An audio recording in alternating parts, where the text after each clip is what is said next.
Deus abençoe sua vida, que sua preciosa graça esteja sobre o teu coração. Mais uma terça-feira de oração, de busca, de cântico, de louvor, de adoração a Deus. Estamos felizes por você estar aí, querido. E certamente conosco, tendo no coração este desejo da busca, da entrega, da atenção de Deus, da ação preciosa do Senhor. Estamos certos de que esta será uma noite em que a graça abundante do Senhor estará sobre o teu coração. Quem sabe hoje é um dia de respostas, é um dia em que o seu coração se aquietará diante das respostas de Deus, diante da ação preciosa do Senhor. E nós temos a certeza de que, ao término deste culto, você certamente terá lá no coração reservas de Deus e na mente a recordação, a lembrança potencializada da maneira como Deus abençoou sua vida. Hoje nós vamos falar sobre Deus, a pessoa. Vamos falar sobre o recado de Deus através dos seus nomes, a maneira operosa como encaramos a Deus.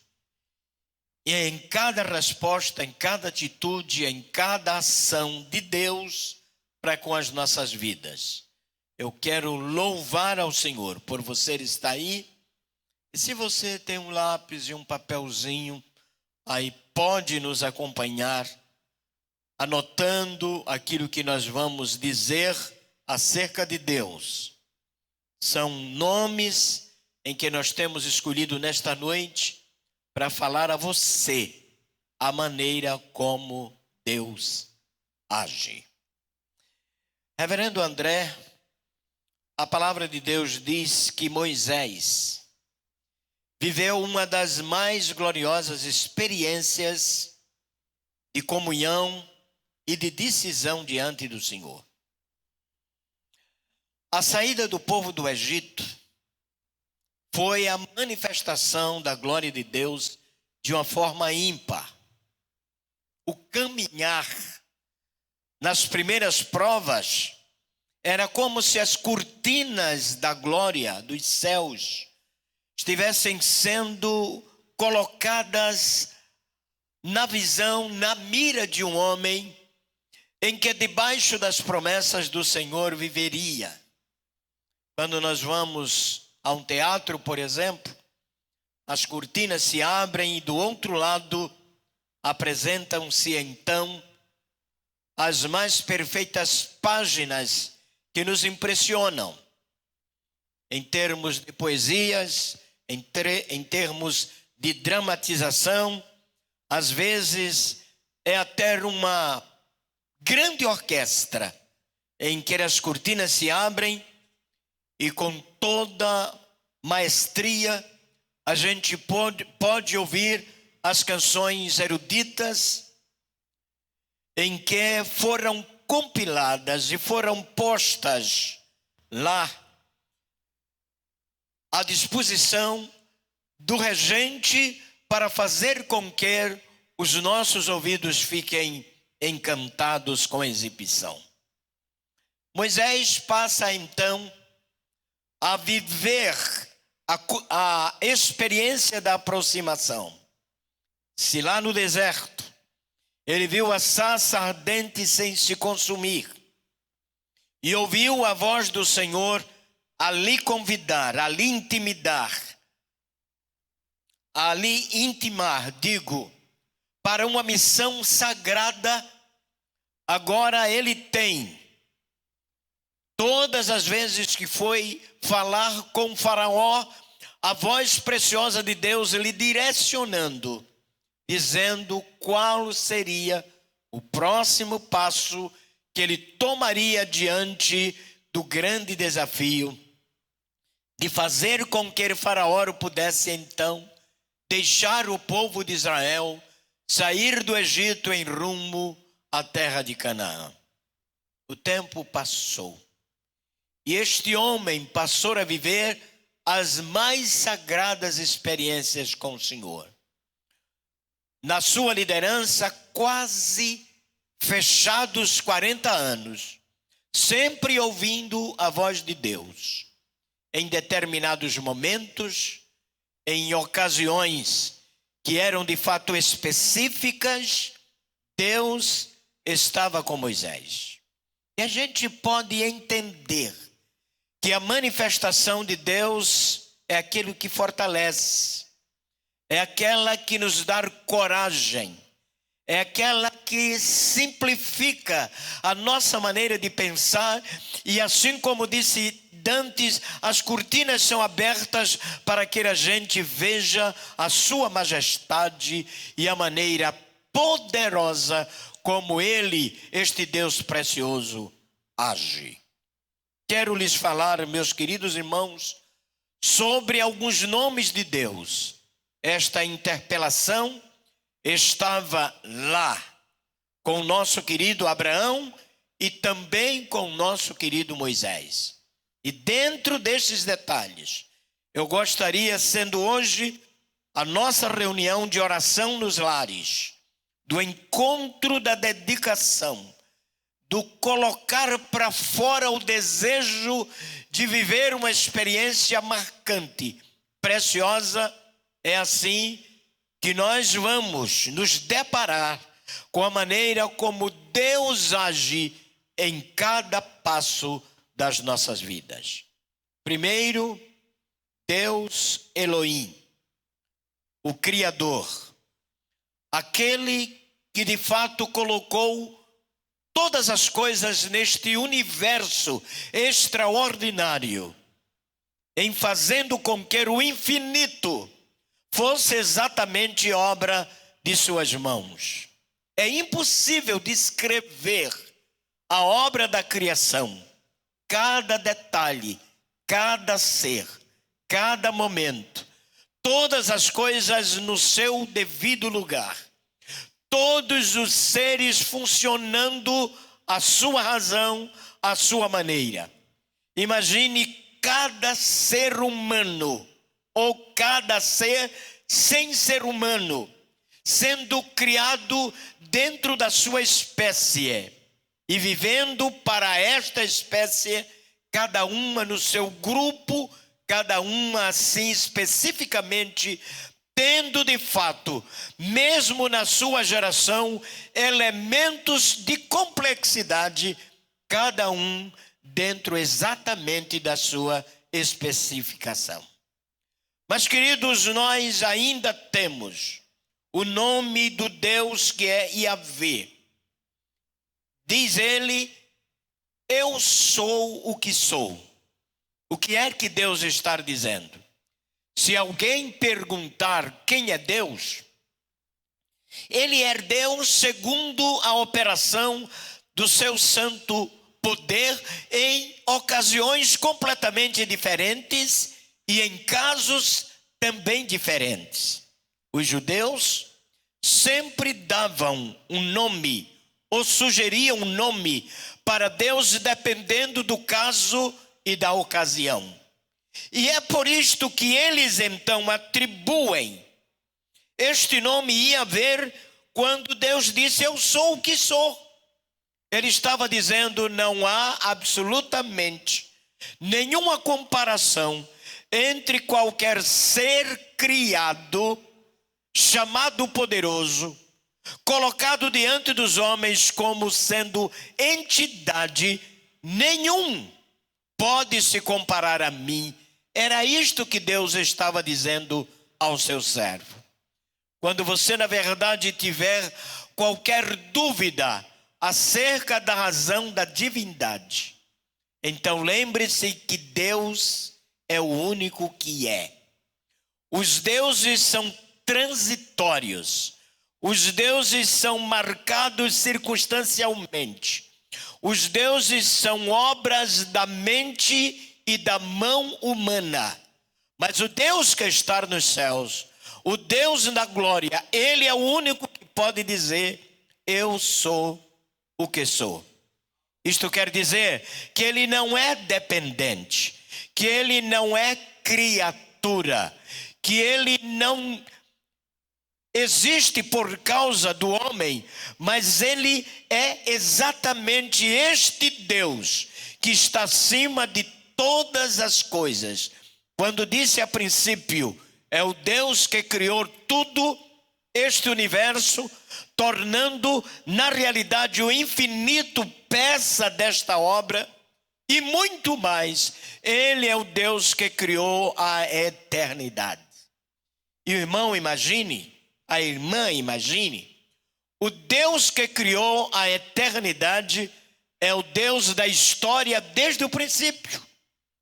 Se nós, na verdade, não temos com exatidão datas da criação do mundo, datas em que Adão passou no jardim e tantas outras datas que são apenas elementos sugestivos de cálculos que às vezes são aproximados, imagine que Deus, sendo aquele que diz eu sou o que sou, Ele está dizendo que não há tempo para Ele, não existe adversidades para Ele, não existe nada que se compare a Ele.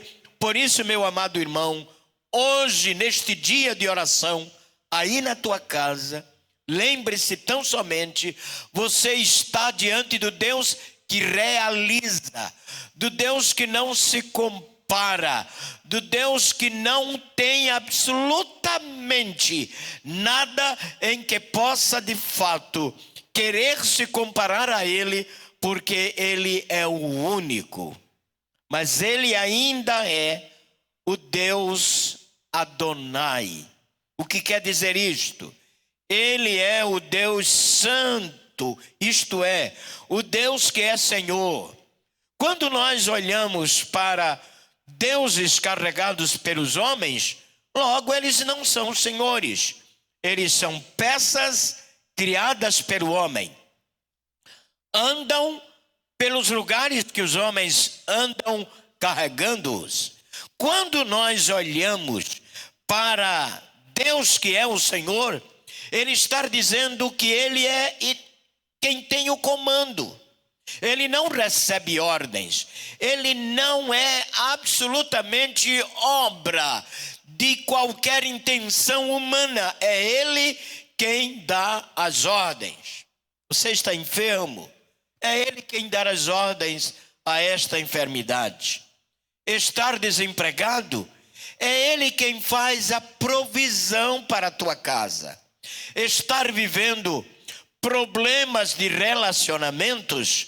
É Ele quem traz a paz para dentro de tua casa. Você estar vivendo com indecisões? É Ele quem, na verdade, coloca-se diante de ti para determinar as coisas como devem ser feitas. Portanto, Ele é o Deus Adonai quando te diz: eu sou o Senhor. Isto é, aquele que dá as ordens. A palavra Senhor, hoje, ela é de fato colocada dentro de fração de segundos, onde tem muita gente, principalmente na cultura europeia, como também na cultura dos Estados Unidos da América. Todas as pessoas tratam uns aos outros de Senhor e Senhora. Agora imagine, esta é uma atitude de respeito. Imagine, é uma pessoa que muitas vezes nem merece o nosso respeito. Mas socialmente falando, estamos nos manifestando desta maneira. Agora olha para a pessoa de Deus, superior a todos no universo. Qual é a maneira que você tem tratado Deus em sua vida? Eu tenho ouvido até alguns cristãos chamando Deus de você. Eu tenho ouvido alguns cristãos com esta expressão dizendo que isto é intimidade. Intimidade com Deus você é menos do que Senhor. Senhor é aquele que tem o domínio. Senhor é aquele que merece respeito. Senhor é aquele em que a gente curva-se a sua maturidade ou então a sua superioridade. E quando você tem um Deus que é Senhor, Senhor sobre tudo, Senhor sobre todos, Ele então merece o seu respeito, a sua dedicação de maneira ímpar, integral, total, lembrando de que você está de fato diante daquele que não existe absolutamente ninguém igual ou superior a ele. Mas Deus ainda é o Adonai e também o Kadosh. Isso quer dizer que Deus é luz. Quando nós olhamos para Deus como de fato Deus Santo, Deus Luz, logo imaginamos a quem poderíamos nos colocar curvados em respeito total à sua pessoa. Só a Ele. O Deus, na verdade, que é santo. O Deus Adonai, o Deus Kadosh. Este Deus tremendo, que é de fato aquele em que a santidade dos homens no universo todo, no mundo todo, não se compararia à santidade dele. Isto quer dizer que Deus tem santidade absoluta. Por isto que ele é chamado de Kadosh, lá na linguagem dos nossos queridos irmãos hebreus. Quando olhamos esta cultura do reconhecimento que Deus é, na verdade, o Deus verdadeiramente santo, unicamente santo, logo a nossa expressão de dedicação e de rendição a Ele deve ser total, lembrando que perto de Deus precisamos de fato viver a proposta de santidade que é o próprio Deus, para sermos na verdade amigos de Deus e andarmos com Deus e servirmos a Deus, deve ser uma das principais preocupações da nossa vida. Hoje, meus irmãos, ocupados com oração, a nossa oração é aquela direcional, não é uma oração solta, não é uma oração sem sentido, não é uma oração apenas ocupacional, é aquela que arranca-se do coração, lá da alma, direcionada a alguém. E quem é esta pessoa que nós estamos direcionando a nossa oração? É a Deus o Santo, o Deus Kadosh. Ainda, quem é na verdade Deus? Ele também é o Deus Rafá. Deus é juiz. Quando nós queremos resolver problemas, vamos para a lei. Quando a lei não resolve o nosso problema, de alguma maneira, é bem possível que gastamos dinheiro, gastamos um pouco de tempo, confiamos num advogado para tomar a nossa causa, mas nem sempre ficamos satisfeitos com os resultados. Isto porque a lei é estática, mas a santidade de Deus, o juízo de Deus, não é absolutamente uma regra.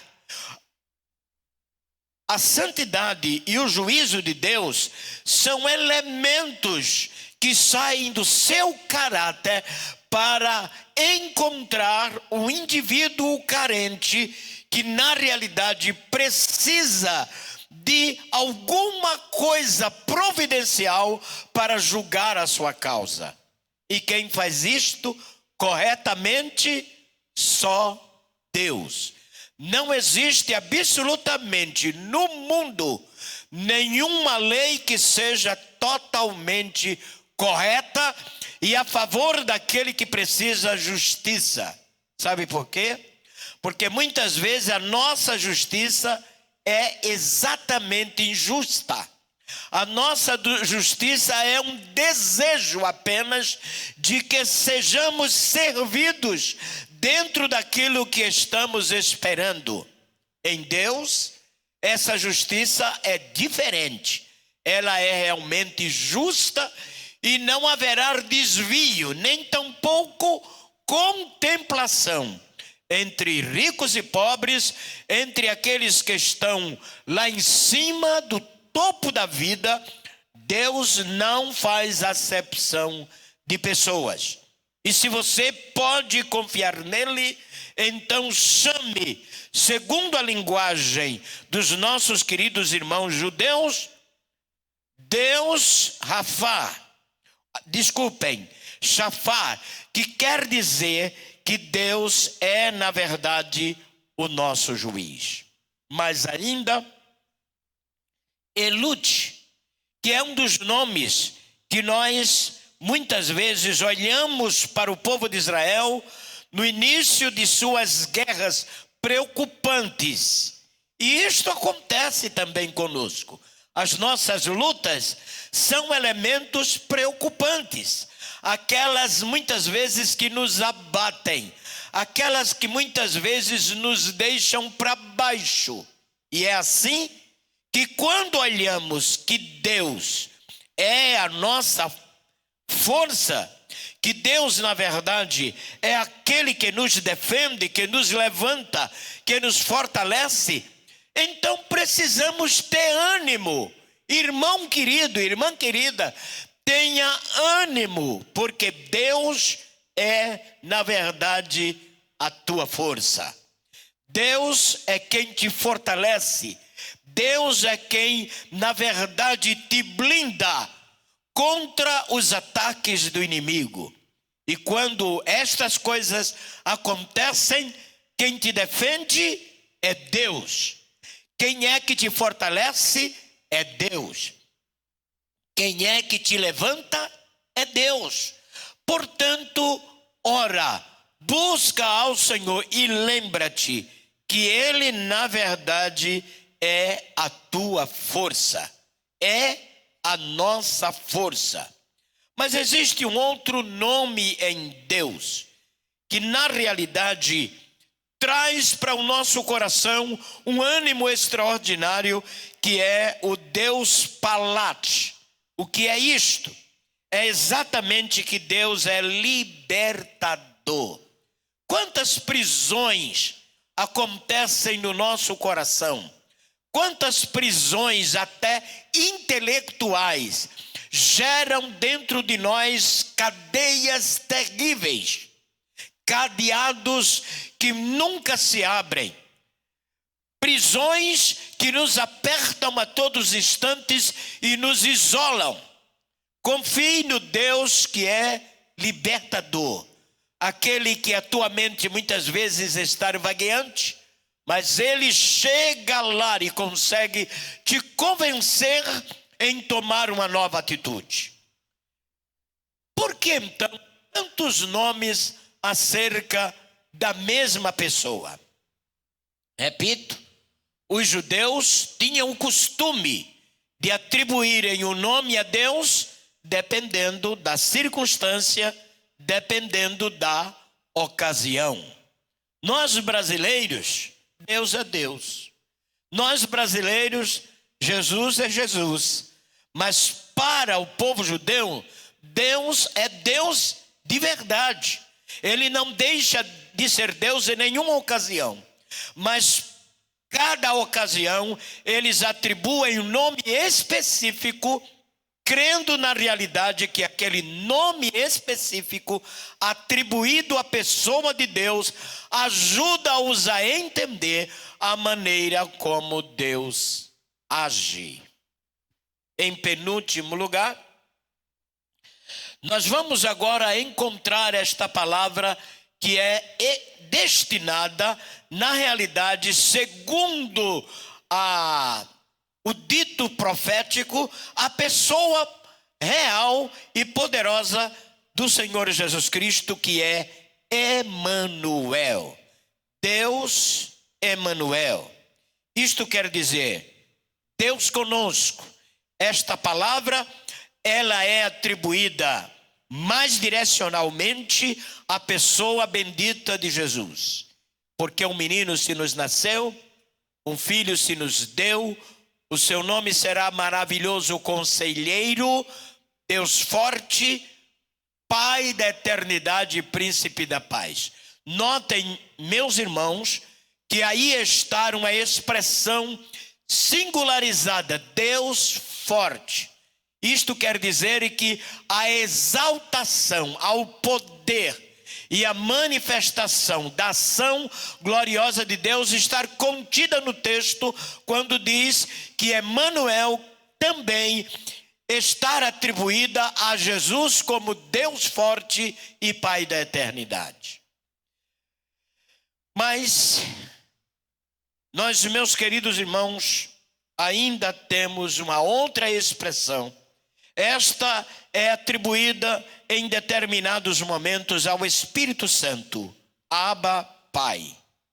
Isto transfere para nós que somos crentes a convicção de que Emanuel, Jesus Cristo, Abba, Pai, Deus, e quando nós, Espírito Santo, e quando nós verificamos esta junção, logo temos aqui a manifestação da Trindade Santa, sendo Deus para atender à necessidade do homem em todas e quaisquer circunstâncias e adversidades.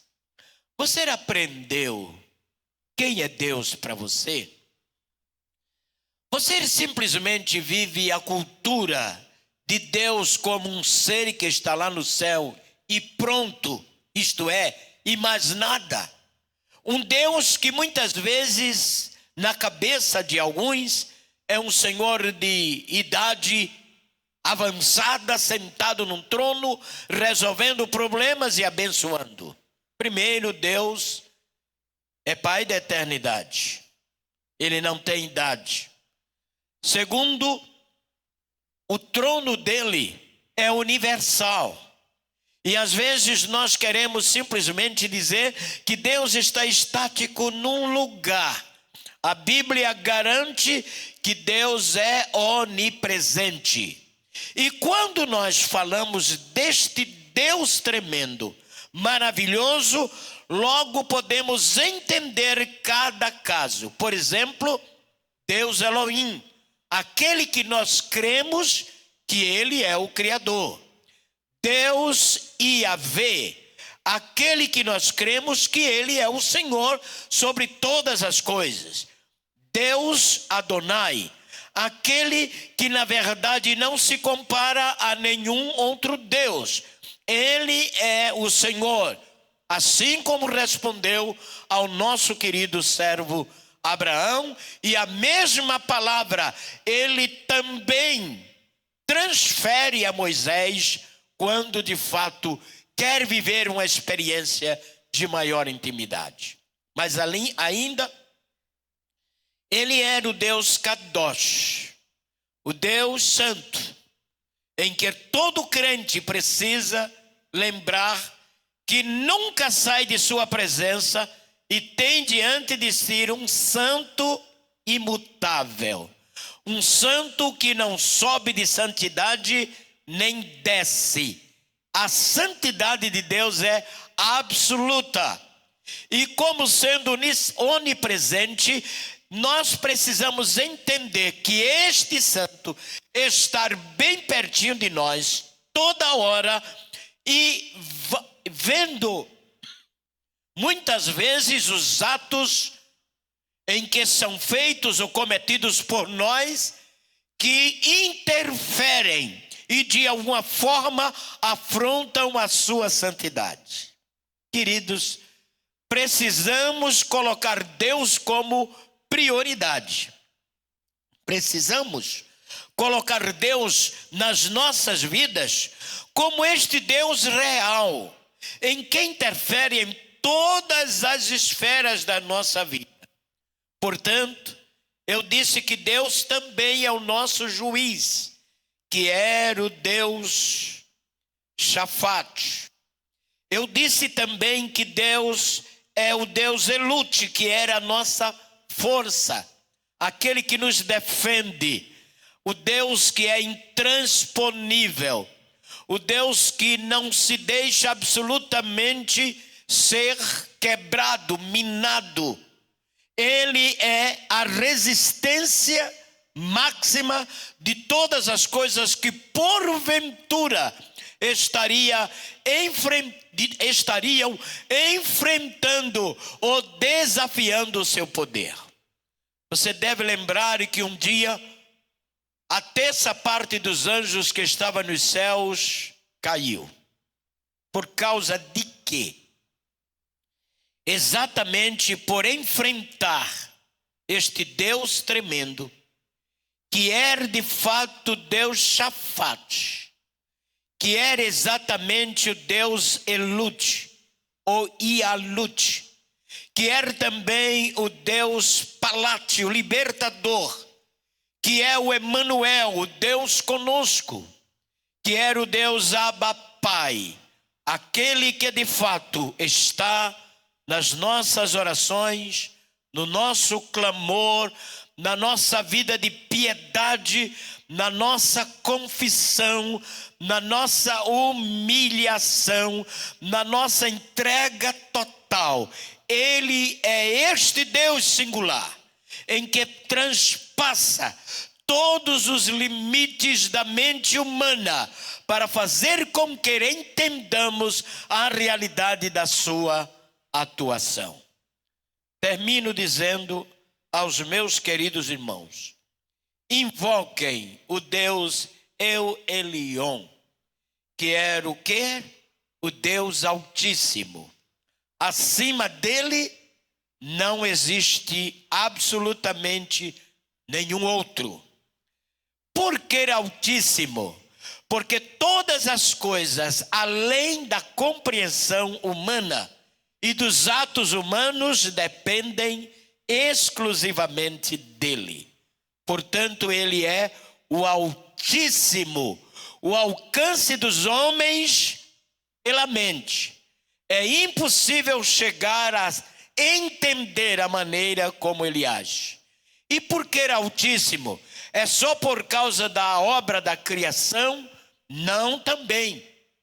É por causa da maneira como ele atua acima de todos os poderes do mundo, manifestando algo que nenhum outro Deus tem, que era a sua infinita glória.